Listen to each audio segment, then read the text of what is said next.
여러분 환영합니다. 오늘 살펴볼 내용은 사실 조금 놀랍고 또 굉장히 흥미로운 주제입니다. 우리가 매일매일 골머리를 앓는 현대의 복잡한 재무관리 문제 있잖아요. 그런데 수백 년 전의 개혁주의와 청교도 신학 원리가 우리의 통장, 신용카드, 복잡한 금융생활에 아주 뚜렷하고 구조화된 틀을 제공한다는 사실 혹시 알고 계셨나요?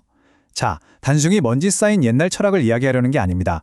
이 자료가 제시하는 아주 실용적이고 체계적인 현대적 가이드 속으로 바로 들어가 보시죠. 현대인이라면 누구나 재정적인 혼란을 겪기 마련이죠. 월급 명세서를 딱 보면서 이런 고민 다들 해보셨을 겁니다. 도대체 세전 총수입이 기준일까? 아니면 세금 다 떼고 내 통장에 찍힌 실수령액이 기준일까? 게다가 턱 밑까지 차오른 대출 이자라던가 주식 배당금, 심지어 신용카드 캐시백 포인트 같은 건 어떻게 계산해야 할까요? 사실 17세기 청교도들에게 신용카드 포인트를 설명하려면 진땀 좀 빼겠지만요. 오늘 해설해드릴 자료는 바로 이런 현대 재무의 구체적인 딜레마들에 대해 아주 정면으로 명쾌한 답을 제시하고 있습니다. 오늘 우리가 따라갈 여정은 이렇습니다.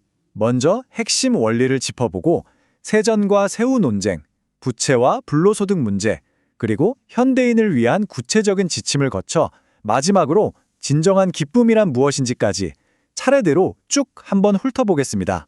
첫 번째로 모든 것의 바탕이 되는 신학적 핵심 원리부터 시작해볼까요?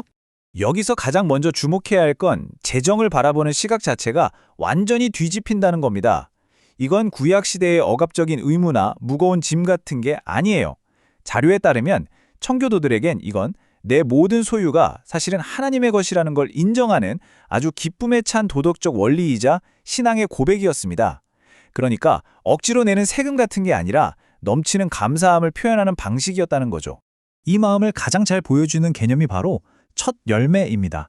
청교도적인 관점에서 보면 이건 절대 단순한 수학 문제가 아닙니다. 내 수입의 가장 첫 부분을 딱 구별해 놓음으로써 내 삶의 가장 절대적인 우선순위가 어디에 있는지를 구체적인 행동으로 증명해내는 거죠. 돈이 향하는 곳에 마음이 있다. 정말 예리한 통찰 아닌가요?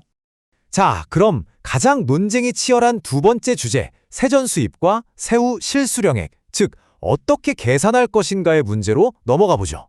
이 자료에 명시된 가이드라인을 보면 굉장히 합리적입니다. 직장인들 같은 경우에는 세금이나 보험료가 빠져나가기 전인 세전 총수입을 기준으로 삼습니다. 반면에 사업을 하시는 분들은 조금 다르죠. 총 매출 전체가 아니라 매출에서 사업 유지에 필요한 필수 경비를 제외한 순수 사업소득, 그러니까 순이익을 기준으로 삼아야 한다고 명확히 구분하고 있습니다. 그런데 여기서 이런 의문이 들 수 있어요. 왜 굳이 세금을 떼기 전의 수입을 기준으로 할까? 자료는 이 부분에 아주 깊은 신앙적 선언이 담겨 있다고 설명합니다. 쉽게 말해 국세청에 납부하는 세금보다 하나님께 드리는 것을 더 우선시하겠다는 뜻이에요. 내 재정의 궁극적인 주권이 국가나 정부가 아니라 다른 곳에 있음을 인정하는 아주 강력하고 과감한 고백인 셈이죠. 세 번째로 빚과 불로소득 이야기입니다. 청교도 시대에는 없었지만 그들의 원리로 충분히 커버가 가능한 현대의 복잡한 금융 구조들을 살펴볼게요. 사실 요즘 대출 이자 갚기도 참 벅차잖아요. 그런데 이 자료는 꽤 단호한 입장을 보입니다. 소득이 생기면 빚부터 갚고 남은 돈으로 계산하는 게 아니라는 거예요. 일단 수입이 들어오면 가장 먼저 천열말을 구별합니다. 그리고 나서 그 남은 90%의 재정 안에서 지혜롭게 부채도 갚고 생활비도 관리하는 것이 올바른 순서라는 거죠. 우선순위를 절대 타협하지 않는 확고한 흐름입니다. 게다가 요즘은 수입의 형태가 정말 다채롭죠. 주식 배당금, 부동산 월세, 상속이나 증여받은 자산은 말할 것도 없고 심지어 신용카드 캐시백 포인트까지요. 청지기 정신의 관점에서는 이처럼 나에게 이익으로 돌아오는 모든 것들을 하나님의 은혜로 봅니다. 율법주의에 꽉 막혀 살 필요는 없지만 나에게 들어오는 모든 형태의 수입에 대해 정직하고 투명하게 인식하는 태도가 필요하다는 겁니다. 자, 그럼 네 번째, 이런 원리들을 우리의 일상에서 어떻게 구체적으로 실행할 수 있을지 실천 지침을 보겠습니다. 여기서 가장 중요한 키워드는 바로 타이밍입니다. 자료에서는 월급이나 소득이 딱 들어온 바로 그날 지체 없이 가장 먼저 그 몫을 떼어놓으라고 강력히 조언합니다. 이것저것 다 쓰고 남은 것을 모으는 게 절대 아니에요. 내 손에 들어온 그 순간 즉시 분리함으로써 하나님의 것을 내 마음대로 써버리는 실수를 원천 차단하는 구체적인 습관인 거죠. 자, 그렇다면 이렇게 구별된 재정은 어디로 흘러가야 할까요? 개혁주의의 아주 기본적인 원칙은 자신이 속한 지역교회, 즉 로컬 처치로 향해야 한다는 겁니다. 이게 왜 중요하냐면 교회의 공적인 예배를 유지하고 복음을 널리 전파하며 우리 주변의 이웃을 구제하는 공동체의 가장 필수적인 뼈대가 되기 때문입니다. 이제 마지막 5번째, 가장 중요한 본질인 마음가짐에 대해 이야기해 볼 차례입니다. 진정한 기쁨으로 드리는 삶이란 무엇일까요? 청교도들은 억지로 쥐어 짜내는 식의 인색함을 정말 극도로 경계했습니다. 아, 이거 안 내면 벌 받는 거 아니야? 하는 율법의 저주가 두려워서 내는 건 완전히 잘못된 태도라는 거죠. 오히려 나를 매일 먹이시고 입히시는 하나님을 전적으로 신뢰하기 때문에 그 큰 은혜에 대한 기쁜 응답으로 드려야 한다는 겁니다. 생각해 보세요. 두려움과 기쁨, 이건 재정을 대하는 완전히 정반대의 마음가짐이잖아요. 그리고 이 자료가 던지는 아주 날카로운 반전 하나가 바로 여기에 있습니다.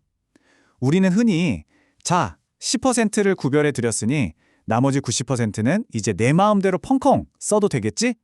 라고 착각하기 쉽습니다. 그런데요, 진정한 청지기의 삶은 남은 90%의 동전 하나하나까지도 하나님의 뜻에 맞게 사용하는 것을 의미합니다. 10%만이 아니라 90% 역시 철저하게 거룩하게 관리되어야 한다는 사실, 정말 뒤통수를 탁 치는 깨달음 아닌가요? 오늘 다룬 내용들을 한번 싹 정리해 보겠습니다.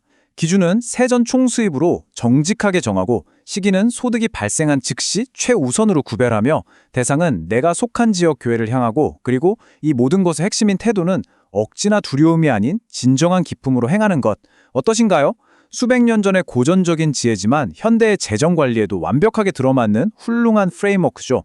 오늘 해설을 마무리하면서 원문 자료가 던지는 아주 도발적이고도 깊은 질문을 여러분께 남겨드리고 싶습니다.